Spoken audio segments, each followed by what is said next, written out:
Dans ce premier chapitre, intitulé « Œil, lentille mince et image », nous allons voir de quelle façon une image se forme dans l'œil. La lumière, issue des objets observés, pénètre dans l'œil par la pupille. La pupille est une ouverture percée dans l'iris qui permet de réguler l'entrée de la lumière. Les rayons lumineux traversent alors les différents milieux transparents de l'œil, notamment le cristallin, en subissant différents changements de direction selon les lois de la réfraction vues l'an dernier. Ils convergent alors pour former une image dans l'œil. Si cette image se forme sur la rétine, elle sera vue nette. On peut modéliser l'œil en utilisant un diaphragme à la place de l'iris, une lentille convergente qui joue le rôle du cristallin et un écran en guise de rétine. L'association du diaphragme, de la lentille et de l'écran constitue ce que l'on appelle un œil réduit. Une lentille convergente est un objet transparent de symétrie sphérique capable de réfracter la lumière. Elle possède différentes caractéristiques comme un axe de symétrie horizontal que l'on oriente dans le sens de propagation de la lumière. Il est appelé axe optique de la lentille et noté delta. Elle possède également différents points particuliers comme son centre optique, noté O, qui est le point d'intersection entre l'axe vertical de la lentille et son axe de symétrie horizontale. Autre point particulier, son foyer image, que l'on note F' et qui est situé après la lentille, et son foyer objet, noté F, situé avant la lentille. Les points F et F' sont situés symétriquement par rapport à O, ce qui fait que les distances OF et OF' sont égales. Une lentille possède également une distance focale, qui est une grandeur qui lui est caractéristique. Elle est notée petit f', exprimée en mètres, et correspond à la distance séparant le centre optique de la lentille de son foyer image f'. Pour caractériser une lentille, les opticiens utilisent plutôt la vergence, notée C, que la distance focale de la lentille. Cette vergence correspond à l'inverse de la distance focale.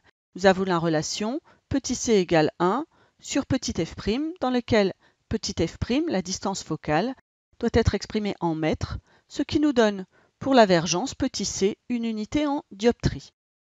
La distance focale d'une lentille, petit f', est une grandeur dite algébrique. On la note d'ailleurs OF' bar.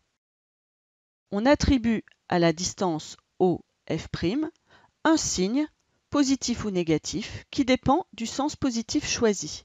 Ici, le sens positif choisi est le sens de propagation de la lumière, ce qui nous donne pour une lentille convergente une grandeur algébrique OF' bar positive, puisque l'on va de O à F' dans le sens positif choisi. Pour la mesure algébrique de OF bar, nous allons de O à F dans le sens inverse du sens positif choisi. Cette mesure algébrique sera donc négative. La vergence de la lentille étant l'inverse de la distance focale, elle sera également une grandeur algébrique et on lui verra attribuer un signe. Pour une lentille convergente, la distance focale de la lentille étant positive, la vergence le sera également. Nous allons voir maintenant comment construire l'image d'un objet donné par une lentille convergente. Les rayons lumineux, passant par les points particuliers de la lentille, se propagent dans des directions particulières. Ils constituent ce que l'on appelle des rayons particuliers. En effet, tout rayon incident passant par le centre optique de la lentille émergera de la lentille sans subir de déviation. De la même façon, tout rayon incident se propageant parallèlement à l'axe optique émergera de la lentille en passant par F', son foyer image. Et enfin, tout rayon incident passant par F, le foyer objet, émergera de la lentille parallèlement à l'axe optique. Parmi l'infinité de rayons lumineux issus de l'objet, 3 de ces rayons particuliers celui passant par le centre optique, celui se propageant parallèlement à l'axe optique et celui passant par F, auront des directions que nous connaissons après la lentille. Construisons maintenant cette image. Tout point de l'objet AB émet une infinité de rayons lumineux se propageant dans toutes les directions.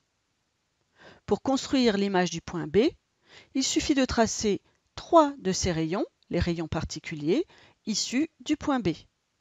Prenons le cas d'un objet AB droit, c'est-à-dire perpendiculaire à l'axe optique, A étant situé sur l'axe optique, et traçons les 3 rayons particuliers issus de B. Le premier, issu de B et passant par le centre optique, émerge de la lentille sans être dévié. Le second, issu de B se propageant parallèlement à l'axe optique, émerge de la lentille en passant par F'. Et le troisième, issu de B et passant par F, émerge de la lentille parallèlement à l'axe optique. Ils émergent donc de la lentille en convergeant en un même point que l'on appellera B' et qui constitue le point image du point B. L'objet AB étant perpendiculaire à l'axe optique, son image le sera également. A' sera situé sur l'axe optique à la perpendiculaire du point B'. Cette image est dite réelle si elle se forme après la lentille. Elle pourra effectivement se former sur un écran. Voyons maintenant comment construire l'image d'un objet situé entre O et F. Nous allons construire les 3 rayons particuliers issus de B. Le premier, passant par le centre optique, émerge de la lentille sans déviation. Le second, se propageant parallèlement à l'axe optique, émerge en passant par F'. Et le troisième, issu de B, va prendre la direction de la droite BF, émergera de la lentille parallèlement à l'axe optique. Les 3 rayons émergents ne forment pas de point d'intersection après la lentille. Nous allons donc les prolonger artificiellement en pointillés et nous nous rendons compte que ces 3 rayons particuliers vont converger avant la lentille en un point que l'on appellera B', image du point B. L'image de notre objet AB situé entre O et F sera située avant la lentille, elle est alors dite virtuelle et ne peut pas être projetée sur un écran. Voyons maintenant le cas particulier d'un objet situé à l'infini. Chaque point de cet objet émet une infinité de rayons lumineux qui arrivent sous la forme d'un faisceau de rayons parallèles entre eux. Voyons ce que cela donne sur un schéma. Soit un objet AB situé à l'infini, avec un point A situé dans l'alignement de l'axe optique de la lentille. Nous allons construire l'image du point B situé à l'infini. Parmi l'infinité de rayons lumineux issus de B, un de ces rayons passera forcément par le centre optique de la lentille. Ce rayon en émergera sans subir de déviation. Un autre des rayons lumineux issus de B, parallèle au premier, passera nécessairement par le point F. Ce second rayon particulier émergera parallèlement à l'axe optique. Ces 2 premiers rayons tracés, nous observons un point de convergence situé après la lentille. N'importe lequel des autres rayons issus de B, parallèle aux 2 premiers, émergera donc en passant par ce même point de convergence. Nous observons que les rayons émergent de la lentille en convergeant dans le plan focal image, notamment si le point objet n'est pas situé sur l'axe optique, ce qui est le cas du point B, nous avons effectivement une image de B', B' située à la perpendiculaire de F', c'est-à-dire dans le plan focal image. Au contraire, si le point objet est situé sur l'axe optique, comme c'est le cas du point A, eh bien, son image sera située sur le point F'. On voit bien que A' et F' coïncident. Ainsi, l'image d'un objet situé à l'infini est toujours située dans le plan focal image.